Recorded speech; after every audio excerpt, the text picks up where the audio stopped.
Welcome to today's psychiatric nursing lecture. We are going to see cognitive therapy. It is one type of psychotherapy. Now, what is the history of cognitive therapy? Cognitive therapy, short form CT, which was developed by Aaron Beck in the 1970s.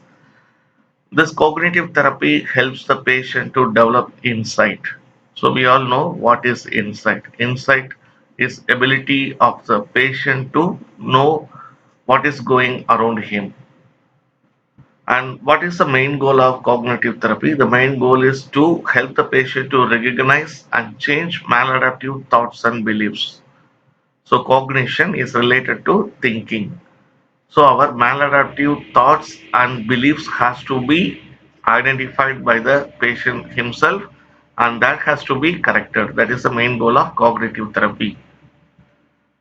And the cognitive therapy is helping the client to solve the problems related to dysfunctional emotions.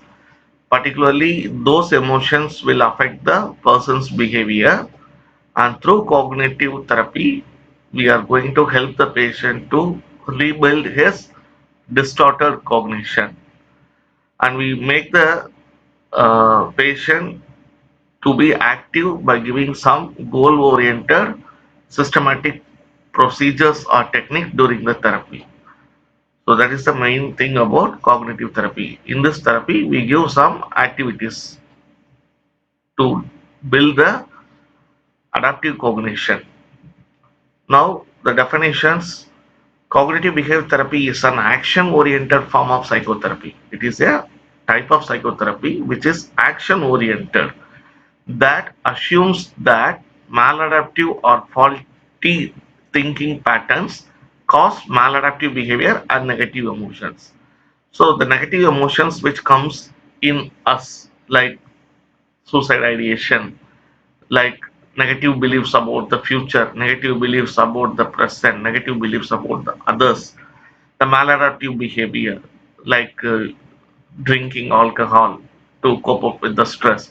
So such things are arise from our faulty thought process, or this is due to the maladaptive thinking patterns. So cognitive behavior therapy helps the client by teaching, by giving coaching and reinforcing the positive behaviors. We are going to teach positive behaviors. We are going to train them to follow those positive behaviors, and we reinforce them by giving some awards so that the patient repeated the positive adaptive behaviors frequently. Cognitive behavior therapy helps the people to identify their cognitive patterns or thoughts and emotions that are linked with behavior. So, all our behavior is connected with our thoughts, it is connected with our thinking pattern, it is connected with our cognitive patterns. So, that we are going to correct. So, any changes in the thinking, then the behavior also will be affected. Cognitive behavior therapy mainly find way to correct the maladaptive behavior by identifying the faulty cognitive pattern and correcting that. Now let's see the assumptions, basic assumption of cognitive behavior therapy. That people's communication is accessible to introspection. So when we communicate with others, get we can able to do introspection, meaning yes, so when we talk with others, we get idea about certain concepts, and we later introspect that why it is happening, how it is happening, who is the reason for that behavior. So anything we can analyze by ourselves, that is introspection. And second assumption is the client's belief has highly personal meanings. So every person in our society have some personal beliefs. So from that personal beliefs, we can able to identify the meaning of their lives. So try to identify the client's belief. From that, we get a personal message. what he thinks about that, what his view is about that concept. We can get a clear idea. Third assumption is that these meanings can be discovered by the client rather than being taught or interpreted by the therapist. So the role of therapist is very less in cognitive behavior therapy. So one person thinking another person cannot identify and cannot teach to change it. So the patient himself trying to identify those faulty negative cognitive patterns, and the patient is trying to modify that by himself. So these are the basic assumptions of cognitive behavior therapy. Now next one is the principles of cognitive behavior therapy. The first principle is our thought patterns, cognitive functions will affect our emotions and behavior. So every people emotion, how we feel today on is depending on what we think now, what we think today, what we behave today. A person is behave very happily. That means his thinking is very good. A person is very sad today. That means there is some disturbance in his thought. Second one, second one is cognition may be mad, aware, monitor, and alter. So what we think that we can able to get awareness about that thoughts. Any negative thoughts coming in our brain that we can able to get aware about that. We can able to monitor the thoughts. Sometimes when we have anger towards other, we think we need to scold them. So when the anger increase, then the thought may be directed towards from the verbal scolding, it may be directed towards physical tortures, or sometimes it leads to kill the other person who gives disturbance in our life. So we can able to monitor where our thoughts are going, in which direction, and also we can get alert if any negative thoughts coming. A person wants to stop drinking alcohol. So during this lockdown period, alcohols are not available. Many people have recovered from the chronic alcoholism during this lockdown period. So our thought, we can able to identify how we can alter our thoughts during the lockdown period. If a person gets the thought of drinking alcohol, he can alter that thoughts by giving a suggestion, auto suggestion. We cannot drink alcohol at this time. Alcohol shops are closed. When we go and drink alcohol, we may get corona from others in the community. So by this way, we can keep some restriction to our thoughts. The next principle is the desired emotional behavioral changes can be achieved through cognitive change. So the negative emotions can be converted into positive emotions, and abnormal behaviors can be controlled to adaptive behavior by cognition by cognitive process or changing the negative thoughts. The next thing is change mood states by using cognitive and behavioral strategies. So a person's mood, for example, the sadness can be changed into a happiness by using some techniques of cognitive behavior therapy. So that techniques we will see at the end of this lecture. Now let's see the another principle is the therapy emphasis on here and now. So in the therapy, the therapist is focusing on what is presently seen in the patient and what we can do at present. The plan is not for future. The diagnosis is not done from the past. So present symptoms are considered for rectifying the patient's negative distortion. The sixth principle is we give preference to concrete examples. So the patient, whatever doing, whatever he says, that has to be analyzed, and we need to start the therapy with specific situation. We cannot plan a therapy for a imaginary issues. What problem the patient is having, for that only the techniques are tailored by the therapist. For some other patient's thought, we cannot make a plan for another patient. What that particular patient have, for that only we can able to focus for treatment. For example, another patient who is having mania, so we give anti-manic drug. For this patient who is having like anxiety problem, that anti-manic drug is not indicated. So what we give? We give only anti-anxiety agents. So like that only the techniques are focused only on the concrete examples. What thinking exactly the patient have. The seventh principle is reliance on Socratic thinking. So in the cognitive therapy, the therapist mainly asking lot of questions in the open-ended questions to the patient. So by this way, the therapist gets the content what the client is thinking in his mind.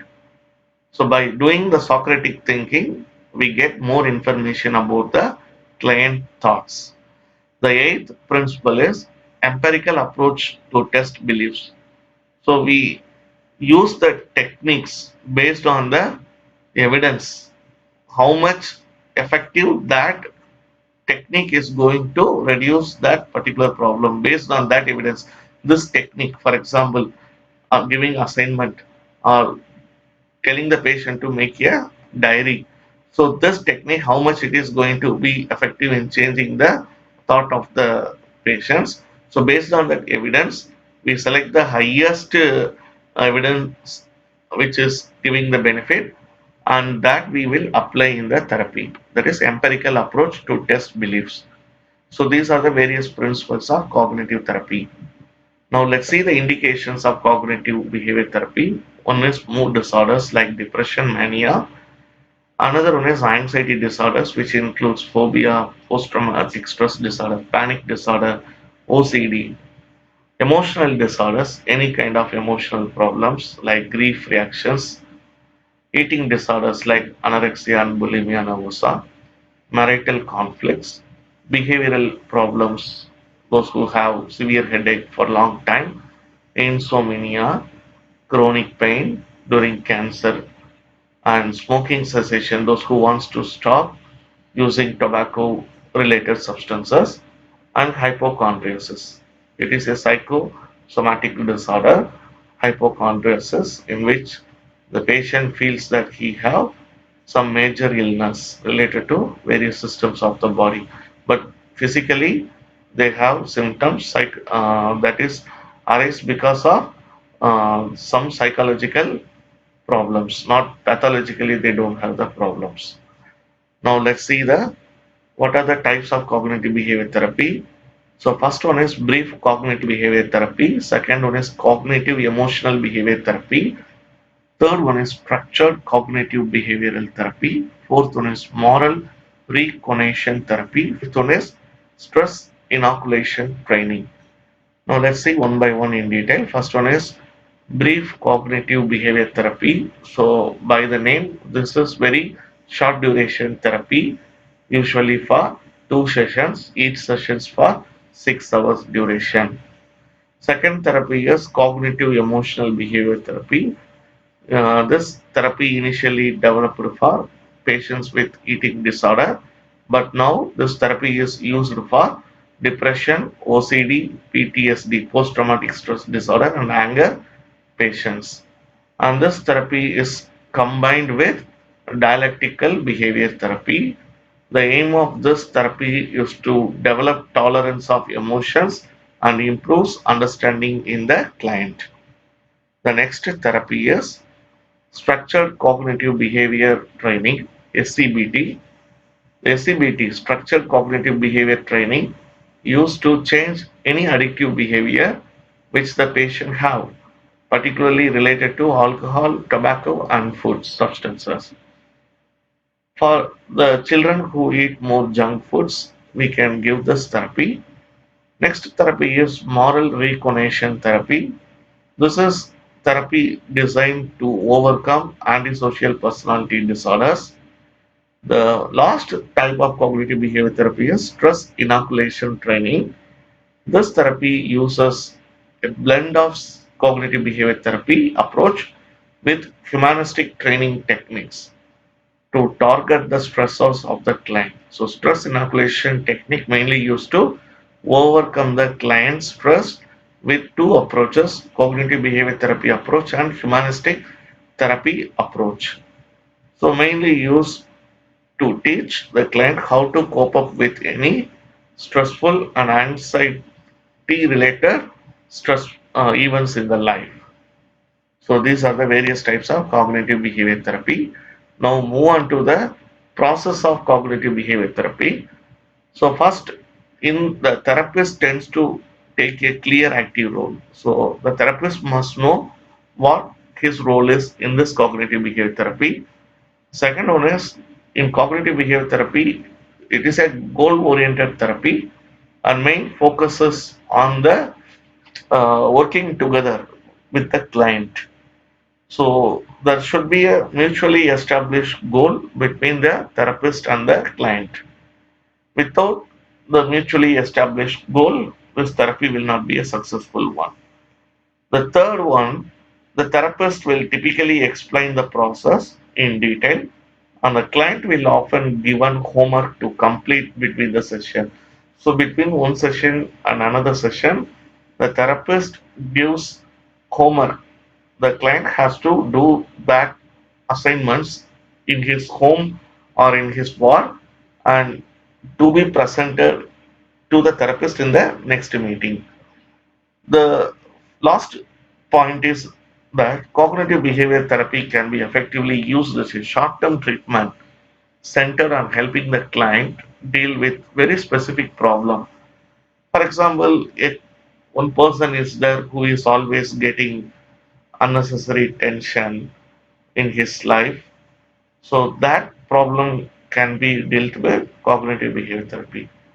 So a person is very good in all the aspects of his life, but having problem in his marital life. So that specific problem can be dealt through cognitive behavior therapy. So these are the process of cognitive behavior therapy. Now move on to the techniques of cognitive behavior therapy. Very important. There are 11 techniques commonly used in cognitive behavior therapy. First one is cognitive rehearsal. Second one is validity testing. Third one is writing in a journal. Fourth one is guided discovery. Fifth, modeling. Sixth, homework. Seventh, aversive conditioning. Eighth, reinforcement. Ninth, self-instructional methods. Tenth, problem-solving methods. And 11th one is computer-assisted therapy. So let's see all this technique in detail now. First, cognitive rehearsal technique. So we do rehearsal for dance, we do rehearsal for singing like that. In this therapy, the patient is asked to recall any events in the past which is causing problem to him. So the therapist and clients work together and find solution to the problem, and they the therapist instructing the client to apply this solution if the same problem comes in the future. The therapist also asks the client to do rehearsal. So what rehearsal is done? The patient is asked to repeatedly think about positive thinkings which is coming in the mind appropriately. The belief of this technique is the power of imagination proves to be greater used in such exercises. So when the patient is repeatedly practicing the positive thoughts in his mind, all the happenings in the life will become positive. The negative emotions will be totally removed from his life. The second technique is validity testing. So in this techniques, the thoughts of the patients and beliefs are validated by the therapist. The client is allowed to defend his viewpoint by means of objective evidence. So the therapist asks the client, why you are thinking like this? Give me an example. What makes you to think? So the client is asked to prove objective evidence for his thoughts. For example, whenever a client sees a dog crossing him, the client gets anger and having stress, and the client have very phobic situation, goes to the phobic state. So this the client has to prove in objectively, like the client has to prove how he is behaving when seeing a dog.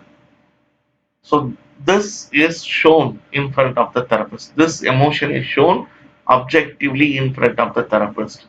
If the client fails to prove about his emotional feelings in the objective evidence for a problem, then the client's faulty negative thoughts is exposed and that is corrected.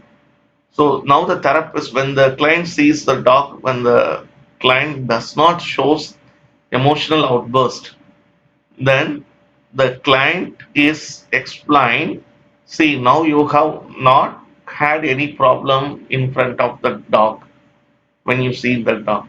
So the problem is not in your mind. It is you are thinking in such a way that creates anger and emotional outbursts. Like that, the therapist explains the faulty thoughts to the client. So this is validity testing. The third technique is guided discovery. So the therapist guide the client to understand his problems. The problems comes because of your thinking only. The client is made to understand all the problems in your life is because of your distorted thoughts or distorted cognition. The client is made aware, and the therapist helps the client to assess the process of information in his mind. So why this happening? What will happen next? If this not occur, that can be occurring. That can be a pleasant one. If you have this, then your life will end in trouble. Like that, the client is assisted by the therapist to undergo cognitive process in his mind. This technique helps the client to understand how the information is processed. Some person sees red color and they think that is the color of God. Some person sees that is a blood color, which is very crucial thoughts comes in his mind, like killing some person. Some person sees the red and they thought that is the color of love because of the red roses. So the client is made understood. This thought comes because of your thought process, which is not good at present. So for this, the client's misperceptions are modified. The wrong, the if the client is perceiving something very wrongly, that is corrected first. So when you show the rose to the client can think in two ways, either in a positive way or in a negative way. In a positive way, the client can think that rose is a peace symbol, symbol of love. In a negative way, the client can think the rose is a symbol of death. So we need to change his thinking process. For that, we need to guide the client to identify the correct pattern. That is guided discovery. Next one is modeling. The therapist performs a role play in front of the client. The therapist takes a problem and the therapist acts on the problem and makes the client to understand how to solve a particular problem. So by seeing the therapist role in that play, the therapist will impress the client to follow the same technique in his personal life also to solve any problems he or she come across. This is modeling. Best example is a person want to stop smoking. The therapist acts like chain smoker, and when cigarette is not available for the therapist acts like leaving the cigarette by start eating a chewy gum. So like this, when the therapist is doing the role, the client will follow it in his life. In such a way, he drops the cigarette and he lives a happy life. The fifth technique is homework. Like we are giving assignments to the students, similarly, the therapist gives assignment to the patients. The patient has to refer books, notes, videos, audio tapes, and make assignment about a particular problem. For example, the client gives assignment like during this lockdown period, how you manage your food, how you manage your groceries. So the client has to find solution for that problems by referring some other friends how they manage the problem in such situation. The client can see in TV how people are managing the life during this lockdown period. So that has to be written as assignment and submitted to the therapist in the next session. So that will be discussed in the next session. The sixth one is aversive conditioning. So in aversive conditioning, we know that we have seen in the behavior therapy also. So here it is a process by which we are making the client to disappear his maladaptive behavior. So here we are making the pairing of the pleasant response with unpleasant stimulus. So by this way, when unpleasant stimulus is associated with these thoughts and behavior, the patient stops doing that particular behavior because of fear, that is aversion. Example, I already told you, the child doing thumb sucking. So that is a pleasant response. That is a pleasant stimulus for the child. What we do neem oil apply in the thumbs. And when the child apply the thumb in the mouth, then automatically the child has the bitter taste and child stops keeping the thumb in the mouth.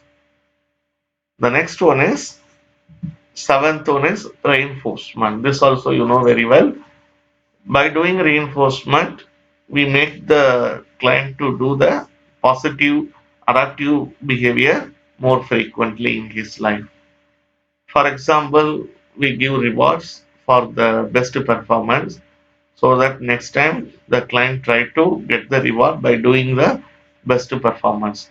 Similarly, to make the client to stop some negative behavior, we can go for negative reinforcements also. Some of the punishment techniques we can give that we have seen in previous lecture about behavior therapy. So withholding the reinforcement that also helps the client to eradicate the maladaptive behavior. The next one is self-instructional methods. The therapist asks the client to do some techniques by himself whenever he land up with some problematic situation in his life. Therapist teaches the coping methods for any kind of problem which he or she commonly face. Example is stress inoculation technique. We are teaching how to cope up with the day-to-day life stress. For example, the client wants to go to office to be in the office at 9 a.m. The client is having daily hassles in the traffic in the road transport. We are telling the client to start very earlier than the normal days. So by this way, the client can solve the problem by himself. The ninth one is problem solving method. So commonly this is used in child psychotherapy. when dealing with the children with oppositional defiant disorder. So here the client is taught various solutions to a particular problem, and these solutions are asked by the therapist to apply whenever the client encounters various problems. The client is encouraged to apply the solutions for the problems related to irrational thoughts. Next one is the 10th one is writing in a journal. So we need to maintain a diary, how we are writing our day-to-day life in our diary like that. The therapist asks the client to maintain a diary of events. Whenever any negative thoughts, whenever comes in his mind, what behavior he is doing for such thoughts, that has to be documented in a diary. So by this way, in the session, these thoughts are discussed with the therapist, and therapist assists the client to find solution how to overcome such thoughts and how that behavior can be controlled. So this is about writing in a journal. The 11th one is computer assisted therapy. So very simple method, but this is not much effective because it is in the research stage only. Here, the therapist assists with the help of computer like virtual reality therapy. This therapy helps to avoid spending more times with the therapist. The therapist can sit in his home and through computer the client can work some of the techniques given by the therapist. So this therapy is relatively new and it is in the testing phase only.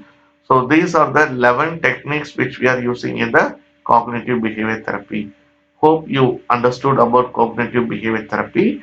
This is very important among all psychotherapies.